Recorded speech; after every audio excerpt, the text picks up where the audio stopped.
Melanie, I'm so excited to speak with you because I think you have a wealth of knowledge. You've worked with hundreds and thousands of people recovering from narcissistic abuse, and it's something that we hear Absolutely. a lot, and on social media and in the media as well. It's become a very popular topic that people are becoming more aware of. Yeah, So totally. I can't wait to dig in with you. So first and foremost, I want to know how you became a narcissistic abuse recovery coach. Well, certainly didn't think I was going to grow up to become this person. So, like as a lot of people have experienced, I experienced narcissistic abuse. That happened to me personally, and at the time when it did, I ended up marrying the man who I thought was the absolute man of my dreams. I was 35 years of age. I'd had disappointing relationships, never considered marrying anybody. And then, bingo, he appeared to tick every box I'd ever wanted. Yet, I'm in this relationship, and even before I married him, things that I had never experienced started to happen.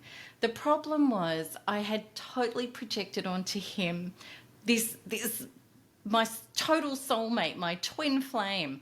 So I let a lot of things go that I normally wouldn't have let go. And, the red flags were everywhere. And by the time I was around a year into the marriage, I was already suffering absolutely horrific mental, emotional, physical, spiritual, financial, and sexual abuse from this man. Yet I kept trying to fix him. I kept trying to change things. He'd faked a terminal cancer condition to make me, submit and feel sorry for him. And I finally caught that out, but yet I stayed with him. So there was many times I'd get away, and I discovered I was horrifically addicted to him more than anything I ever had been in my life. So I was going through all the cognitive dissonance and all the excuses as to why maybe it could work again. And anyway, it ended up over a few years, over around 3 years, I had a total cerebral and adrenal breakdown that was so severe I was told I would never recover from it. Mm-hmm. At this point, I knew that he was a narcissist.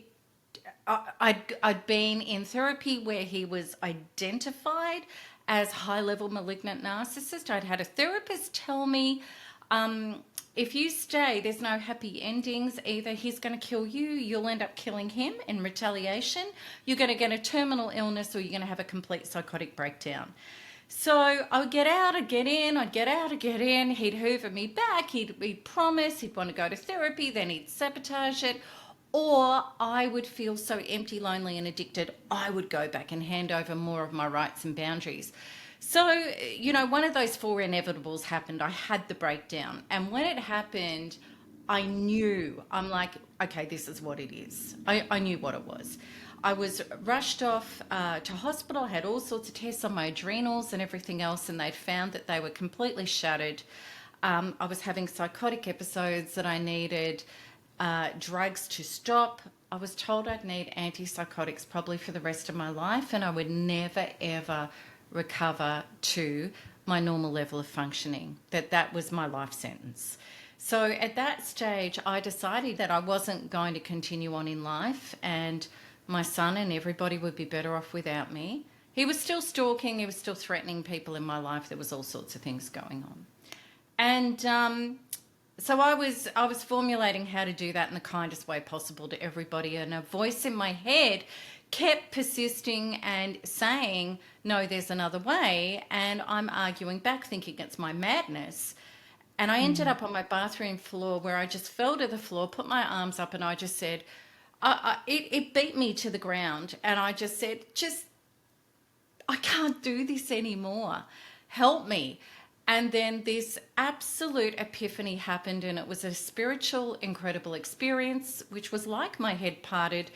Crystal clear clarity came to me, and a voice spoke to me and said, he is reflecting back to you everything that you haven't gone inwards to heal yet, which was incredible because I'd been doing personal development and therapy for decades.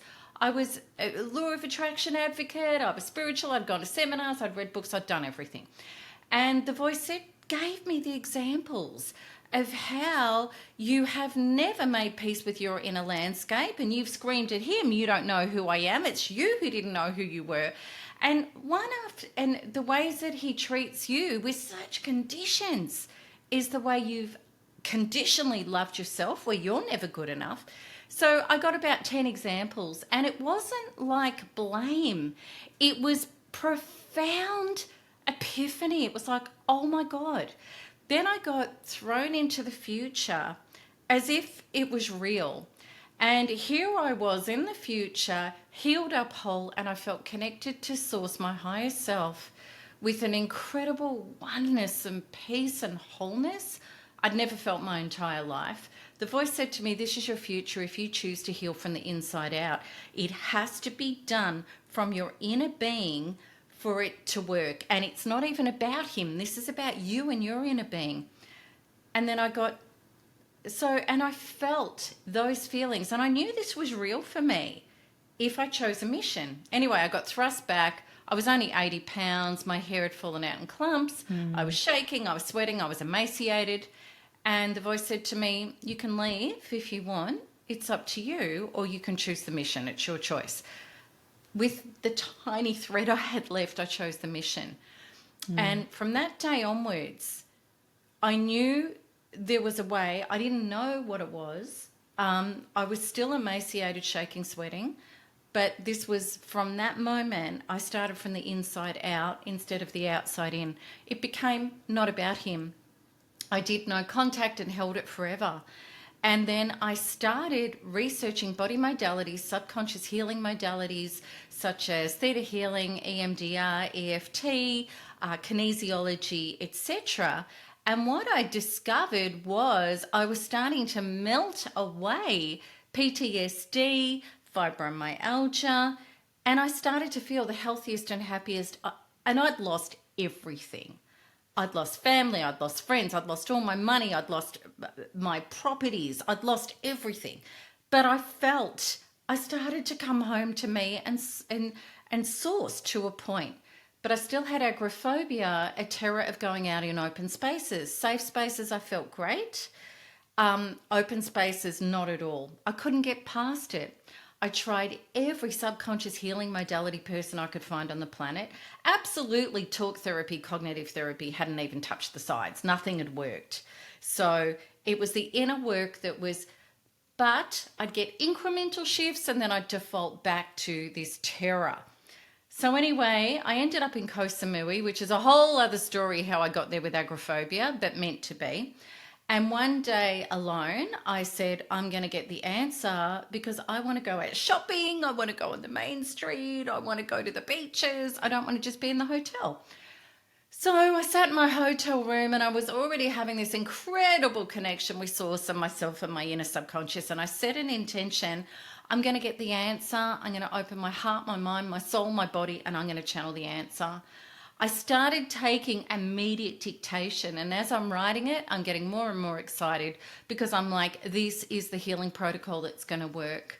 2 hours later, I'd done the first quantum freedom healing on myself. I was out in the main street of Koh Samui, playing in life, the most backed by Source and supported and open-hearted and connected to everything in love and safety and power than I'd ever experienced in my entire life. Ever. And I'm like, oh my God, what just happened? Well, what had happened was I'd been able to get to the primal causation traumas in my energy field, in my subconscious and in my subconscious mind. It's not safe to be in my body. It's not safe to be in life. I'd got those, healed them, replaced them with true Source, and had a shift out of powerless, helpless, unsafe to at one with Source and immortal, eternal and infinite, literally. So when I got back to Melbourne, Australia, I'd already been doing holographic healing on heaps of abuse victims with really good results. I said, okay, we're shelving that. We're not doing that. We're doing this. And it's called quantum freedom healing.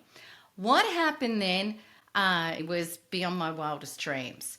People also were instantly moving out of stuck, deep primal traumas into freedom. So I had all these therapists and psychologists and domestic violence workers that these people were kind of seeing as well, were ringing me, emailing me, saying, what did you do to my client patient? Because yesterday they were different. And then they came for quantum freedom healing because, as we know, most therapists have also been through this stuff themselves. And then they started putting their clients and their patients onto me.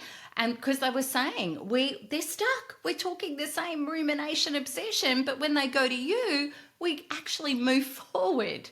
So I started being booked out. Then I was posting stuff online, and all of a sudden people are saying, can we do healings? I discovered it could be done online because space-time dimension in the quantum world, there's no separation, it's all one. And then I was booked out so many weeks and months in advance that was piling up, and I couldn't get through all these clients. The voice said to me, you need to create a healing program with this in it for abuse victims and people with toxic individual relationships. So I did, and that was the Narcissistic Abuse Recovery Program. So since that time, which was now, gosh, I think it's 17 years ago or 16 years ago, tens of thousands of graduates from all over the world have done the Narcissistic Abuse Recovery Program. It's now recommended by doctors and psychologists and mainstream people and domestic violence workers from all over the world. And, you know, humbly, we actually do believe in the MTE community because we've got people who've come from every background, every therapy, every whatever it is. Humbly, we believe that this is the only thing that actually really works effectively and fast and frees people from the unspeakable, unhealable. We've had people with this program also heal terminal illnesses and brain damage and PTSD and fibromyalgia, sometimes within weeks. It's that fast. So and that kind of catapulted me onto a global stage. And now there's been, I think, I wrote the Amazon best-selling book, which got out there in a big way. I got rated Personality of the Year, Kindred Spirits, which is something Eckhart Tolle has won, which blew me away. I couldn't believe it that I even got nominated, let alone won it. And so on and so forth. So this mission chose me. That's the bottom line. Thank you so much, Melanie, for sharing all of that. It's such a powerful story for so many reasons. One, it sounds like that relationship broke you open, right? And a lot of times our relationships are a mirror of who we are. So when you were saying that you had the intuitive hit that he was mirroring to you how you felt and how you treated yourself and why you needed to heal a lot of that internal trauma and go within yourself in order to heal, I think a lot of people miss that part of relationships because I feel like relationships are essential in our evolution. And a lot of times, most of our relationships, whether romantic or non-romantic, reflect back to us how we feel about ourselves and how worthy we feel. So that was really powerful that you said that. And then you also talked about quantum healing. And I'm also not shocked that a lot of the people who work with you have also healed a lot of their illnesses because trauma is a huge part of physical manifestations of a lot of illnesses that people have, right? And I think 100%. We live in a world where typically the first line of defense is probably taking medication or trying to treat the symptom, but not the cause of a specific illness. So I'm not surprised that your work has included not just recovery from narcissistic abuse, but also healing from trauma and also healing from physical ailments. So my question for you is, you know, we hear a lot of times people say that, oh, that person's a narcissist. Oh, they're a narcissist. They're a narcissist. And they use it so much now where it feels like, is everyone sort of narcissistic? So how would you describe the difference between someone having narcissistic behavior versus actually being a narcissist, a full-fledged narcissist? Jamie, you are so right, because years ago when, I kind of first hit the scene serendipitously, not many people were talking about narcissistic abuse. Now everybody is. And we're in a kind of cancel culture where, as soon as somebody doesn't agree with us, we label them as something, right? So you're right. It's thrown around a lot. The truth is everybody can be narcissistic, and we need to own that. So if we're triggered into an unhealed, unconscious childhood trauma, we may, act not nicely. And we can be defensive and nasty and attack. We can all do it. The difference between, because none of us are perfect, but the difference between somebody in a narcissistic unconscious moment whereby they're blaming somebody else for what's going on inside of them, and somebody who is chronically like that, there are definitely things. So for example, a narcissist will not apologize. They're not sorry. They don't take personal responsibility. They're not accountable. They can be, 3 weeks down the track when you're leaving and you've packed your bags, but that's ridiculous. They don't have the consciousness and the humility and a strong enough inner identity to actually say, you know what, I screwed up. I'm sorry. I shouldn't have done that. Okay? What I really believe is the easiest way that you're dealing with somebody with narcissistic personality disorder is the word salad arguments, where somebody will deflect, they'll lie, they'll scapegoat, they'll tit for tat, they'll go off topic, and they will go at you and go at you and go, like you're trying to hold them accountable and have a conversation. And their only goal is to trigger you, to get you to react so that they can go, look at you, you're a nutcase, you're oversensitive, you're the one with the problems. So you're not validated. People in relationship, what if they care and they love and they're doing unity consciousness with you? Of course, they're not going to be perfect. But if you say to them, look, I really would love to talk to you about this. One, they care enough about you as a person to listen. And two, they don't want to lose you. They're actually going to say, well, I need to hear this person and I need to lean in because I don't want to destroy this relationship. I value this person and I don't want to lose them. Whereas with a narcissist, they don't value you. They don't even see you as a flesh, blood and soul human being. They only value their ego, their false self. And people will think that a narcissist has great self-esteem. It's the exact opposite. They have no self-esteem. They actually have self-loathing. So they've created a fictitious character, which is a all-important God master of the universe, which needs to be given attention all the time, needs to be seen as important and significant, and is needy. So with a narcissist, what happens is you could say one little thing and they suffer an ego injury because how dare you not serve the false master or say exactly how a false master should be treated. So you could say, look, you left some crumbs on the chopping board. I'd be like, what? Well, what about what you do? And, the reactions are ridiculous. So at the start of a relationship with a narcissist, of course, they're going to put on a mask and they're, and that's actually a whole nother topic. But what you will start to see is that this person gets bent out of shape about things that a normal adult, act like a child, shouldn't get bent out of shape. And they do entitled, selfish, nasty things, cruel things. And when you hold them to account, they will not be held to account. That's narcissistic. That was a great way of really describing the difference between people acting from a place of trauma and having narcissistic tendencies, because we all are capable of having that depending on the situation we're in or the triggers, versus someone who is full-fledged coming from a place of pure trauma, pure pain, 24/7. And I really like what you said. Well, I don't like it, but I like the description of they don't really see you as a human being. No, they're not at just all. seeing you as flesh or thing that serves them, right? Correct. Because they need that constant reassurance, they need that control.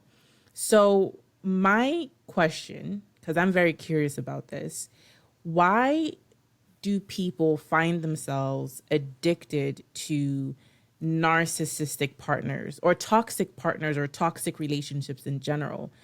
Why do you think that is? It goes back to what you talked about at the beginning, that relationships are an evolution opportunity for us as a human soul, as a spirit in a flesh suit, to grow, to heal, to ascend, to become more of who we are. So what happens in relationship is we have relationship that will validate us where we're solid on the inside. Like, for example, you might be a great parent or a great friend, or you work well with bosses or whatever. But in intimate partnership, as an example, narcissism can turn up anywhere in your life. You may have these battles, and what is happening is this person is reflecting back to you the unhealed parts of yourself. So, for example, if you have a terror of abandonment, it's because there's a young part of you or a past life self, if you want to get into the big quantum discussion, who, when abandonment happened, you had survival traumas. You literally died. And for a lot of women, if you were kicked out of the hut, it's in our zeitgeist from our female ancestors. If you were kicked out of the hut, you couldn't hunt for yourself, and you might have been taken down by, a man. And there are beautiful men in the world, don't get me wrong. This is not a feminist conversation, but you might have been raped and attacked by a man. So therefore, you had to cling to your man no matter what. Okay, so that's an abandonment terror that virtually every woman has in her zeitgeist. Now, what happens if we haven't healed those parts of ourselves up, and I hadn't, and it doesn't matter, and a lot of people like us who have been susceptible to narcissists, on the surface, you look smart, you look attractive, you look capable, you may have run businesses, you could have a lot of money, and you might have. You could be anywhere on the scale, but you might have done really well, and people think that you're really strong and capable, but yet on the inside, when it comes to emotional connection, you feel like a terrified 3-year-old. That's not healed. So when narcissists come into your life, we got to remember, what are they looking for and what are we looking for? Now, on the surface, we think, well, we're looking for a life partner, as an example. Now, but on the inside, that little 3-year-old is wanting somebody who's going to fully commit and validate, never leave, never go, and never and try and soothe the wounds that have not been healed from past life and childhood. Now, what does a narcissist want to do? A narcissist does not want love, doesn't want commitment, doesn't want accountability, doesn't want teamwork, doesn't want partnership, doesn't want unity consciousness. They want a tool, an aid to feed the false self. What does the false self want? It wants attention, it wants acclaim, it wants accolades, it wants stuff. It wants money, possessions, cars, homes, etc. So a narcissist, this is the marriage made in hell. So you have so many codependent, sensitive empaths who are all natural healers, by the way, who give and give and give till it hurts, and have great integrity, absolutely. So what happens is the narcissist will come along, and they're a hunter, they're a predator. They're looking for the injured gazelle at the edge of the pack. And they know how to find it. And I promise you, I've had narcissists come forward in my community over the years and spill the beans on this. And they say, you've got no idea how easy it is for us to target somebody. All we have to do is act interested, lean in with some body language, be really empathetic and kind. They're actors, easy to do. And all we have to ask them is, what happened in the past? Why are you single? Or why, haven't you had a great boss yet? Or why have your friendships not worked or whatever? And you feel like you trust this person because you're a trustworthy person. So you spill the beans, you tell them what hurts or what's missing in your life. Then all this person has to do in minutes is look you straight in the eye and purport to be exactly what you're looking for. So for example, a woman is on a date with a narcissist. He smells good, he looks good, he's really into her, he's very empathetic and kind. He asks her those questions. She says, well, my husband played up with my best friend. He'll look her straight in the eyes and he'll say, oh my God, I cannot believe any man would do that. What I've always believed and purported is that if I had an attraction to somebody, I would be honest and I would sit down and work it out with my wife and I would put every work in there to make the marriage work, and I would never do that unless we'd left and it was finished. And you think you've hit pay dirt. You think you've got the person in front of you who's got exactly what you've been looking for and your soul is going to be safe. So then what happens? Because you're already needy, empty and hungry on an inner level because of the unhealed wounds, you still feel like a child who's trying to overcompensate in life because of this unhealed part. This person comes along, is the piece to your jigsaw, they go straight in. You hand over your body, your soul, your finances, your trust, your love, your everything way too fast.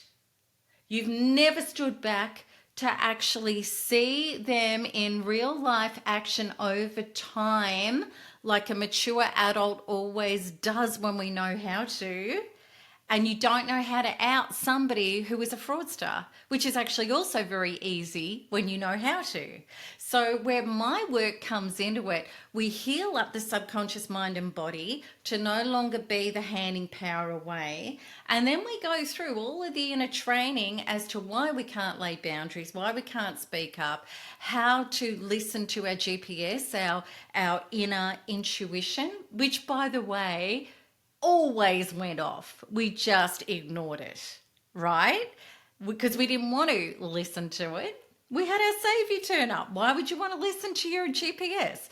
So, but the real point is we've become our own savior, direct with our higher power, our superconscious source, which is the provider of our wholeness, our solidness, our GPS, our power, our clarity, our capacity, our connection to the field in healthy ways, where these people become completely irrelevant. And that's what my work does. Wow, that is so powerful how you just laid everything out.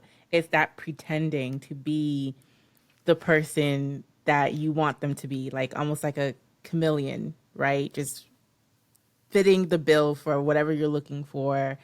Probably lots of love bombing and making you feel like the most special person in the world. Exactly. And that's how they get you to kind of let down your guard, let down your defenses. Because another thing I heard too is that narcissists are not all the time, but a lot of them tend to be very good looking, have a lot of charisma, right? So they have that going for them at the beginning, which also draws people in.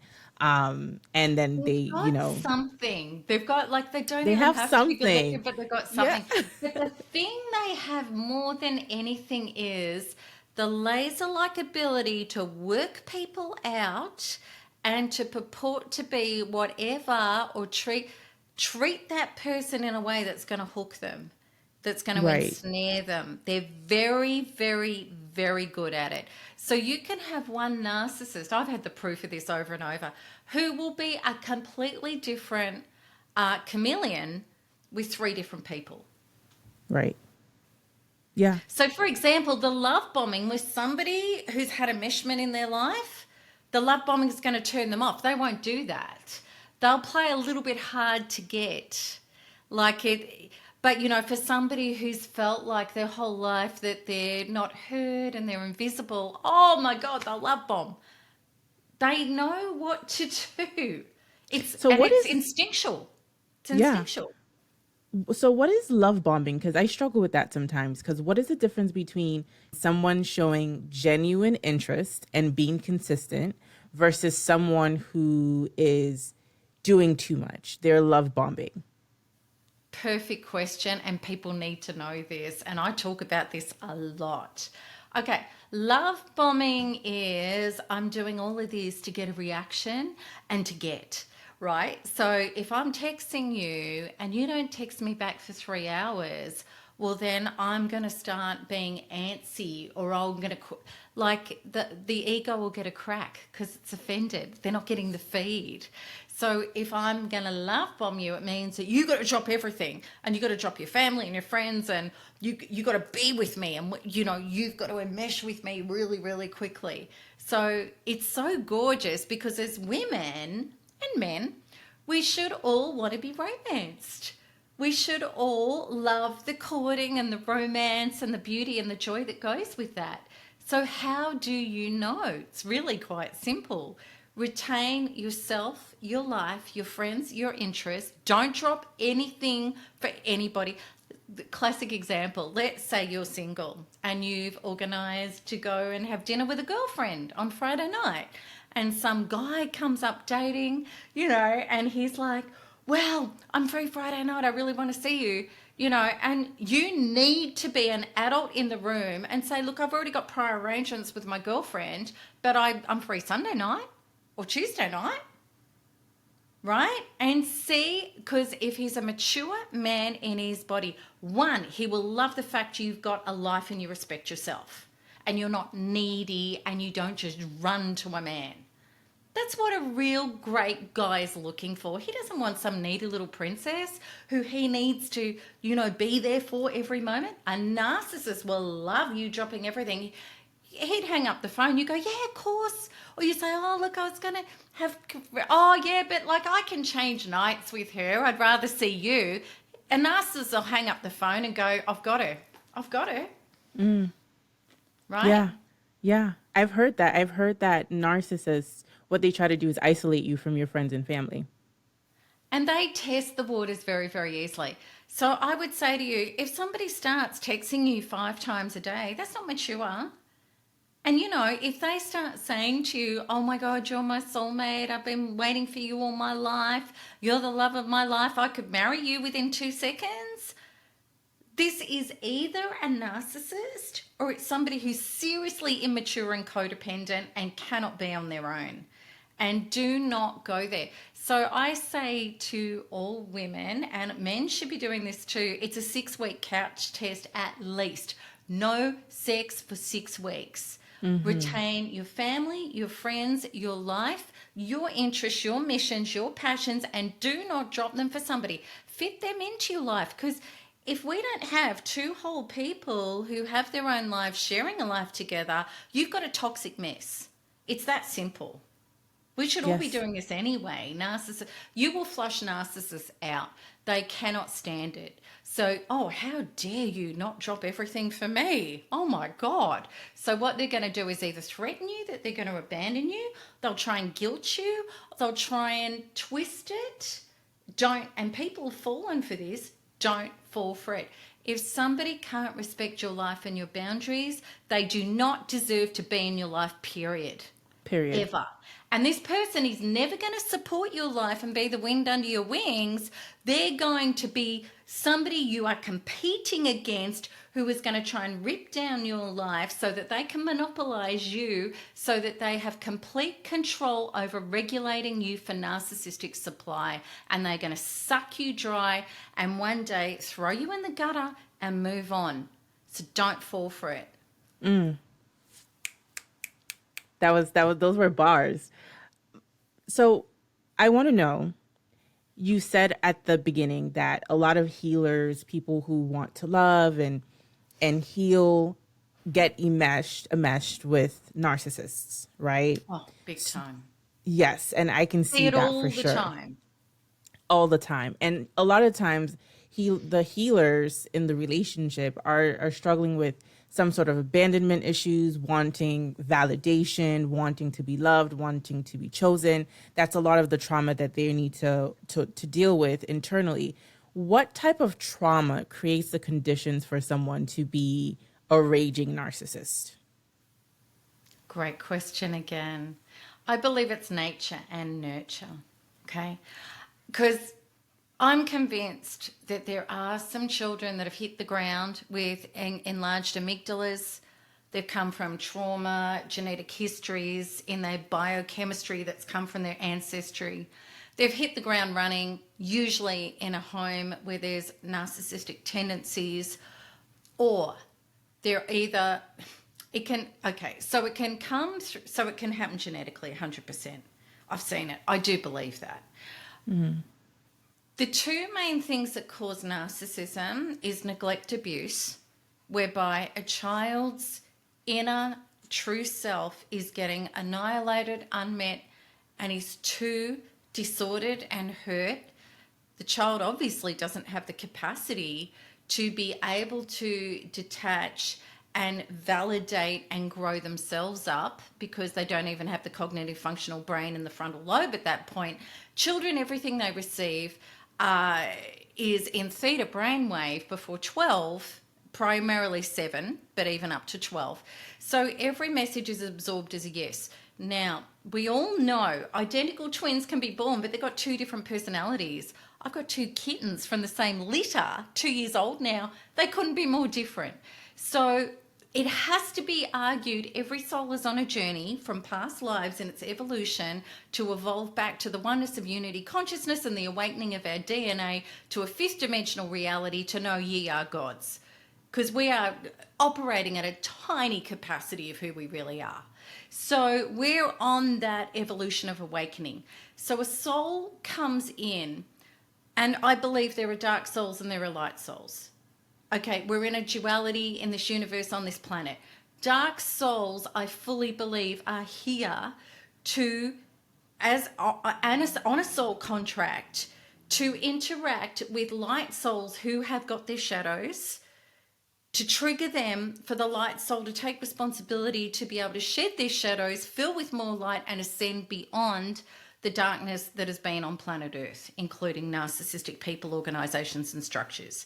So we're in this time right now. It's at the forefront. So these dark souls, how were they created? Well, I believe before they come in, they know what they're going to do. Like before we came in, we knew what we were going to do.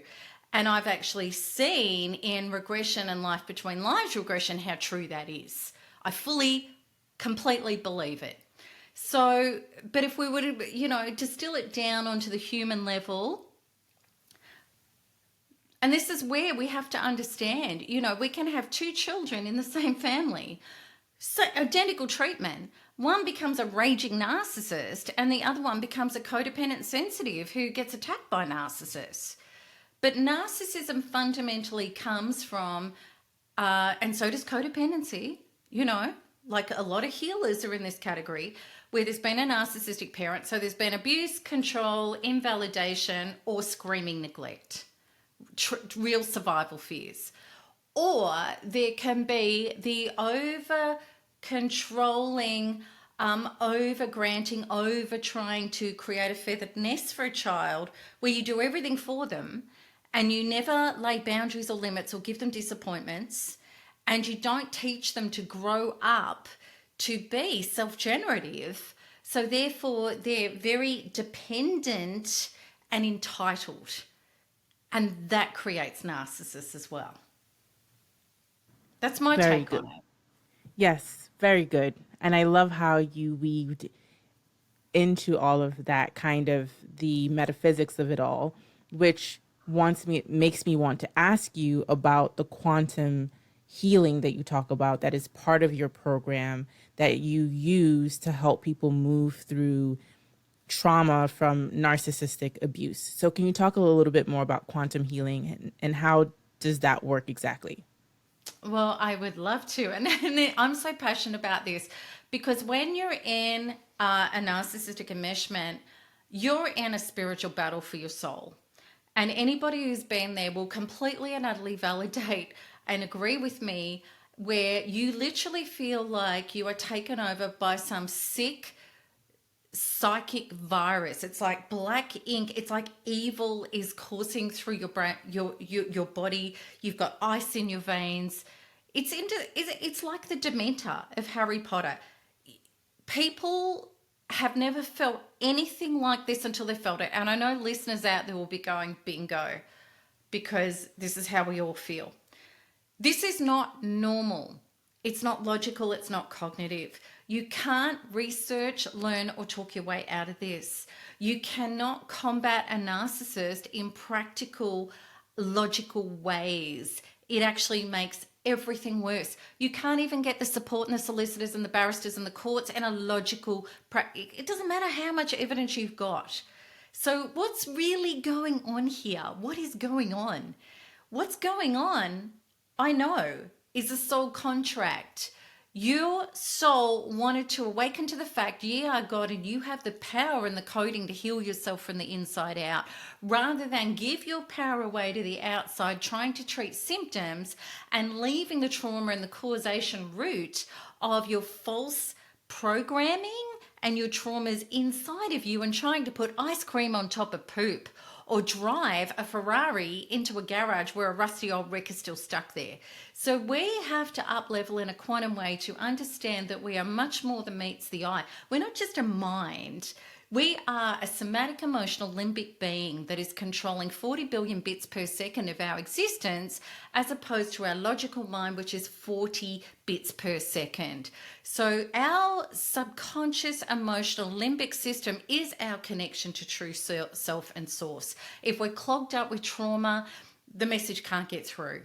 We're cut off from the field and the permutations of inspiration, opportunity, synchronicity, and miracle, which is our natural state to live in. We were meant to be exalted and ordained to be flourished, nourished, and prosper. There's no two ways about that. But what's happened is we've been programmed, and we also were born with amnesia. We forgot who we were on purpose so that we could evolve ourselves. And we got stuck in believing that we're not spirit, that we're just a flesh suit, and it's all happening out there to us, rather than it's happening through us, and this is for our evolution. Narcissists come into our life, and where they are incredibly helpful, I call them aids, angels in disguise, posing as assholes, right? So where they're very, very helpful is they identify your unhealed stuff, they pretend to be the savior of it, they hook you in and trauma bond you, and then they start smashing it to pieces. They go for that part of you to get a reaction, to get the blame back on you, but also to give you what they do is they do the whole, and whether it's unconscious or not, they know it works, is they give you the adrenaline hit of terror, pain, heartbreak, negative emotion, and then they give you dopamine, which is relief. They stop it, or they do something nice, or you get trauma bonded cellularly, physiologically to these people. Where quantum healing comes into it is we bypass the brain, we get straight into the subconscious body, which controls the subconscious mind, and we get out all of the traumas and the false programs that are bonding you to these people. But ironically, these are the things that have been holding you back in the flourishing and the nourishing and the prosperity of your life anyway. So when you clean it up quantumly via the, because the narcissist isn't the savior of your wounds. You thought they were. They're the messenger. So when you clean up what's triggered within you, which is so simple quantumly, we don't have to go back into childhood or past lives or try and work out what happened. We just need to feel it in our body, load it up, let it go, and bring in the superconscious, the God source, higher light to replace that part, and we get an instant shift cellularly, and then the brain synopsis follows because the brain follows the body. So this is what happens. So we come out of not just narcissistic abuse symptoms, but we come out of all of the limits and the blocks that we thought were our normal, but they're not. And that's why I call it thriving after narcissistic abuse, not just mere survival. I'm not up for that. I'm after thriving. Yes. I mean, just with what you said, it sounds a lot like if someone were to find themselves in this situation, it could be very easy to feel like you're a victim. Like, oh, here's this person Oh who's taking gosh. advantage of me. Here's this Oh, person that's making me lose my mind. Here's this person that's yeah. making me sick in my body. But it sounds like a lot of the work that you're doing has to do with taking responsibility for your life, how you're showing up, Yeah. and the internal trauma that you've been dealing with that this narcissistic person is reflecting back to you. And again, with what you're talking about, I can just see how that healing can be a catalyst to unblock and move past other things in your life. So I love what you said there about narcissists being aids, angels in disguise, trying to awaken a lot of people up to who they are at their core and trigger healing. I feel like it's a crash course because we can't go back to past lives. We can't relive our childhood. Yep. So these relationships sometimes that people might find themselves in really trigger a lot of healing that needs to be happened. But in a short period of time, it's expedited. You feel like you're crashing against concrete. But if you're able to get through it and quantum leap and quantum heal, Yes. it will do a lot of wonders in your life. Do you work with narcissists? And can narcissists be healed from their trauma as well? I tried to years ago, many years ago, I tried to. Never again. Because no, the short answer is, and this is the absolute difference between somebody who can heal and somebody who's narcissistic. My definition of narcissistic is somebody who will not take responsibility of I am the generative source of my own experience. In other words, there's something I need to heal inside of me to change my life. A narcissist will never, ever do that. So what will happen, a narcissist, it's only on extreme narcissistic injury, everything crashes in their life, that the ego gets such a knock, edging God out, the false self, the ego, is decimated for a short amount of time. So it drops and they will be humble and honest for a moment. And it may be in that moment that they will seek help and be honest and open. And I've had 2 people come forward to do that and tell me how they operate, why they operate, which was chilling, which was blood curdling, which gave me massive insight into these people. I could do a whole show on that, but we won't now. Suffice to say, how they think and operate is 180-degree turn away from how normal people think and operate. And they admit it. It's chilling. Now, what happens is as soon as they get any kind of healing or attention, it's enough to activate the false self up to get some energy, and then it's narcissistic business as usual. I'm unconscious, it's everybody else's fault. I never said that, I never did that, they did this, or if I did that, it's because they made me, and game over. But enough to say, and that you know, people listening to me now, you've been through that. You know what I'm talking about because we've all experienced it over and over again. Okay, so I felt like after those 2, and I knew they were narcissists, they told me they were, and I felt like I needed to scrub myself in the shower for 2 hours afterwards, and the stuff it took me to clean up my energy field afterwards. Because with quantum healing, I go right into people's energy field. I see their past lives, I see their childhood energy, I see all of it, and I become one with it, is proxy to do the work. I felt like I'd been sludged. It was disgusting. It's a dark entity. It's not nice. Yeah. And never Oh, again. wow. I just don't. I just don't and won't. Oh, wow. You had to shower for 2 hours just to get all of that Oh, energy off of I you. felt sick. And the things I heard and the Yeah. things they told me, and these were just regular garden variety narcissists who Hmm. told me how they think and what they do and the lies they tell and how they don't even have a conscience about it. And it's insane. It's almost robotic. I mean, I've heard conversations about how narcissists operate, and even when you watch TV shows or even when you come in contact with certain people who are operating from a very trauma-based perspective. You're just kind of like, how did you think so? Yes. I don't want to, maybe evil is the word. Yes, it Cause actually yeah, is. It actually is.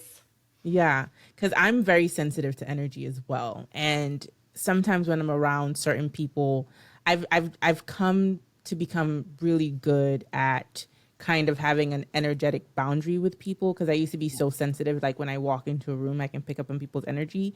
I can't really Yes. do that any as much, because like I just have this boundary because I don't want to pick up on other people's stuff. But there's Yeah. some people that their energy is so intense. You're just kind of like, I don't, I feel like whatever is on you, whatever entity might be on you, is gonna like leap Exactly. and like attach itself to me. And it is um entities. It really is mhm. entities. Yeah, it kind of makes me a little sad though for them, not in a patronizing way, but it's just like, how Mm. are you living life so blank faced? You don't care about anything. Everything is just a tool. People are just a tool. And you don't have any feelings or any sort of remorse. It's like almost sort of like a defense mechanism that is so, it's like almost with like stainless steel, like a wall that you can't even Yeah. break down at all. Yeah. Yeah. And yet So, on the yeah. inside, they are going through horrific inner anguish and turmoil constantly, hence the need to self medicate with narcissistic supply constantly. So I need a hit, I need a hit, I need a hit, I need a hit. So they're the ultimate addicts. What And is it's a narcissistic horrific supply? way to live, horrific. Yeah. And Yeah. like the ultimate addict, that was never the hit that gave me peace. That was never the hit that gave me peace. That was never the hit. Yeah. I need more. I need more. I need more. It's a shocking way to live. Is narcissistic supply the idea of someone using others as a tool to kind of feel validated? Narcissistic supply is energy. They're energy vampires. Like it's Okay. literally like a vampire getting blood to sustain themselves. So it's significant. So for example, if you're suicidal and you're crying and screaming and begging and that Mm-hmm. is triple A grade narcissistic supply to a narcissist, because they're like, "Oh, I must be so important to affect you this much emotionally." Or if you're telling them you're wonderful, you're the best person in bed, you're just, or just whatever you're pumping up the tires about, which at the start you're giving them copious amounts of that because they're your be all and end all, that's narcissistic supply. But it always Yeah. falls from grace because it's impossible to give a black hole what it needs to try to feel full. Impossible. Yeah. Yeah. So you've worked with hundreds and hundreds and thousands of people. Thousands. Um, yeah, thousands. And what do you Thousands. think, why do you think that your work has been so impactful in their lives? Because we get to the root causation. This is not band-aids. We actually change people at the depth of their subconscious being out of their brokenness, powerlessness, helplessness, wounds, and traumas to take in their true higher self, which is the superconscious, which is the awakened DNA, which is ye are gods, which is I'm whole, I'm infinite, I'm feeling who we're meant to feel like and be in our body, so that we can be open heart with love, but we're authentic, we're honest, we're not scared about pissing people off anymore. We're not scared about laying boundaries anymore. We're not scared about standing in our true self anymore. And yes, the truth is it's a lonelier journey in as far as numbers, because there are going to be people in your life that are not going to take this journey with you. I'm just going to put it Yeah. out there right now. You're going to lose a lot of people in your life. I'm just being honest. But what you do gain is yourself and source authenticity, success, prosperity, the ability to be flourished and nourished. We have so many people in our community now who are generating millions out of being decimated, and some of them later in life. because with Source, all things are possible and there are no limits. So you're going to be able to get on your mission and passion. You're going to be authentic. You're going to be able to leave this planet saying, I wasn't blocked, I wasn't limited, I wasn't scared. I became who I came here to be. And you get to share that with other. We've got thousands and thousands of thrivers in our community walking this path. So, you know, my best friends are from my community. People who do this work. And people like you who get it. Yeah. They're the people I want to jive with. Yeah. I can't sit around with people having the victim conversations anymore, the unconsciousness. I don't want to be in third dimension. I want to be in fifth dimension. And, you know, everybody who kind of jumps on the MTE bandwagon, you know, we get to free you and get you prosperous and loved and happy and expanding. And all of us want to be who we really are. We just do.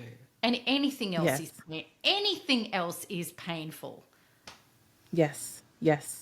I think one of the biggest lessons I've learned in my life thus far is just really the power of getting out of the victim mindset, because in that victim mindset, I personally think it's hard to heal, because if you feel like there's no healing or growth. Yes, exactly. None. If you feel like everything that's happening to you is outside of you, then you are going to remain unstable, and you're going to not really be able to get to a point where you can take control and ownership of your life. So I think that just understanding that you're not a victim of a circumstance, that this situation is here to teach you, is here to break you open, I think is the first step towards healing and a self-awareness, self-development, and again, really deep quantum healing.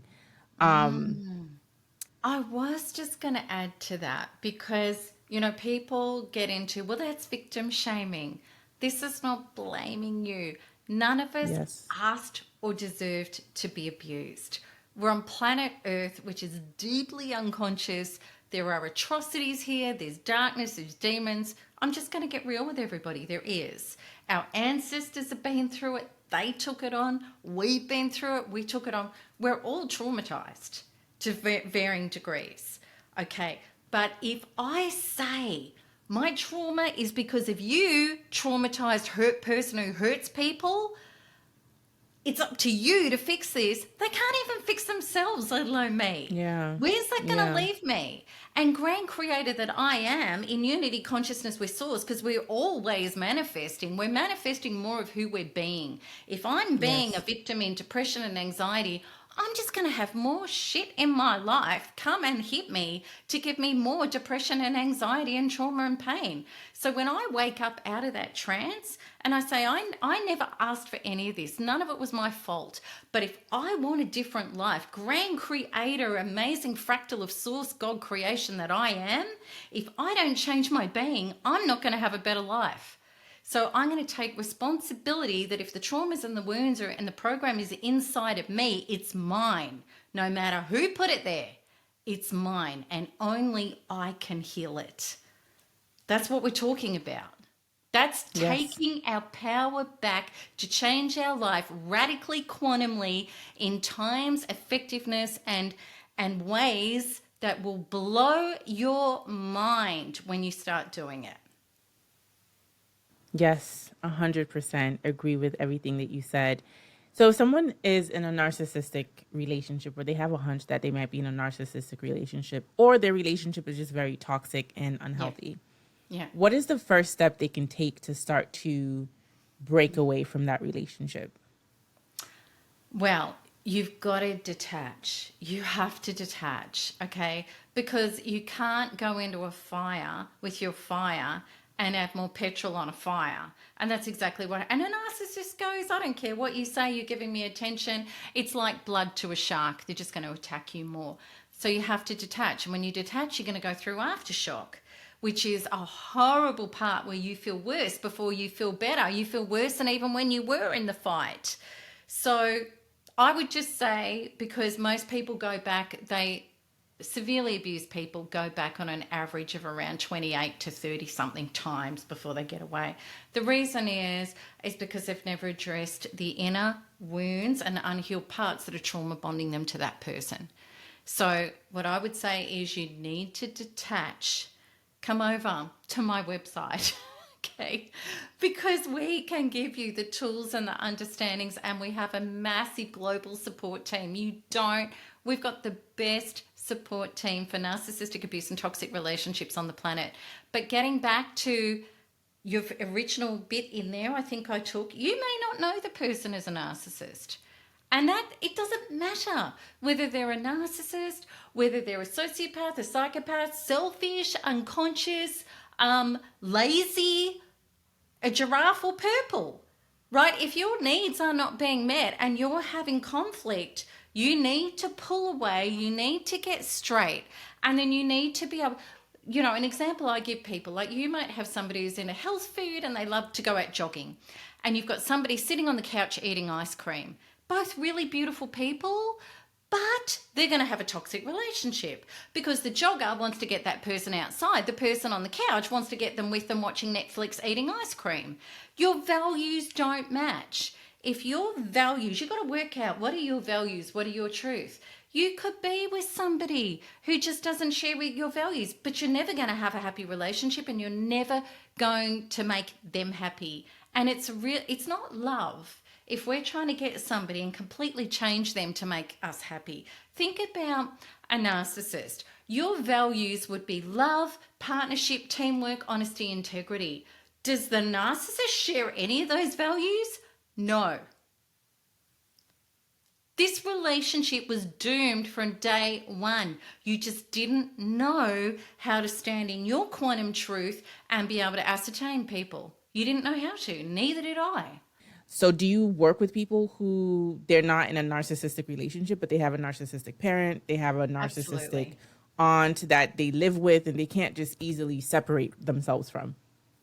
We deal with everything. We deal with narcissistic, we deal with lazy, giraffe, purple. Like what we really deal with is if you're not happy with your relationships on the inside, no matter what they are, because fundamentally the quantum work is up leveling you.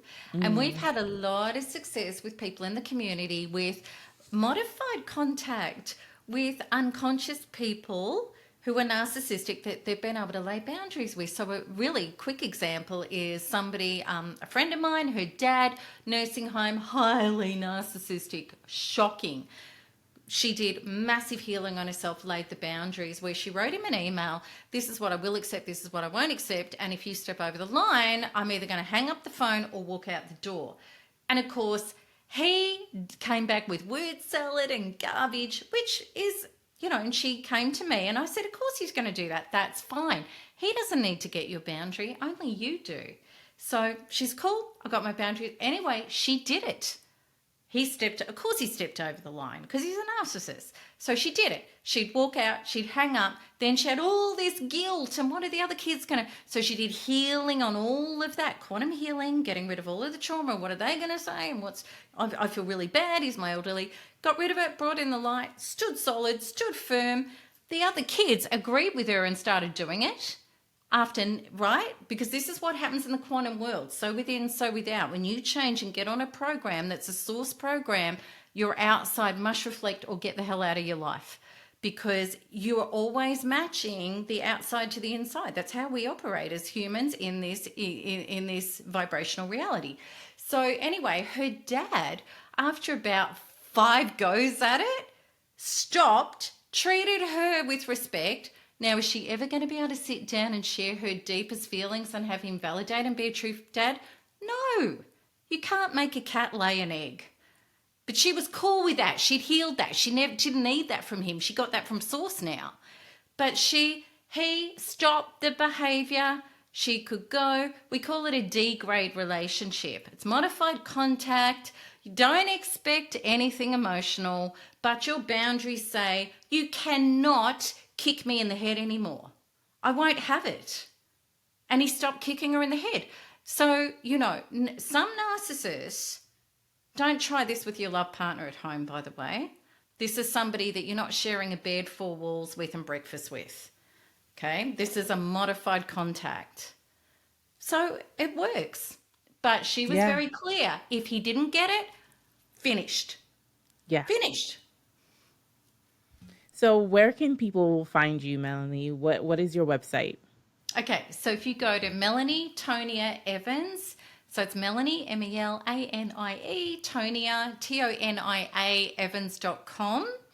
That's the easiest way. But what I would love people to do, come in, because, you know, you might be going, quantum, like, how does this work? What do we do? So if you come into my free webinar, it's 100 minutes. It's melanietoniaevans.com/webinar.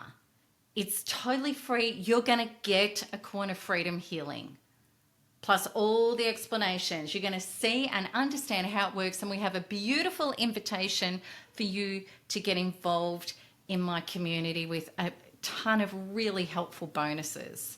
So I would really encourage everybody to do that, because you're going to not just start learning about it, you're going to feel it in your somatic, emotional, limbic body, which is, it has to be embodied for you to understand it. Yes. Yes. Thank you, Melanie. So what are your final words of wisdom to the listener? It could be about what we've been talking about, or something else that you kind of keep in your back pocket to help you through life. You know what? It's never over, because Source hasn't finished with you yet.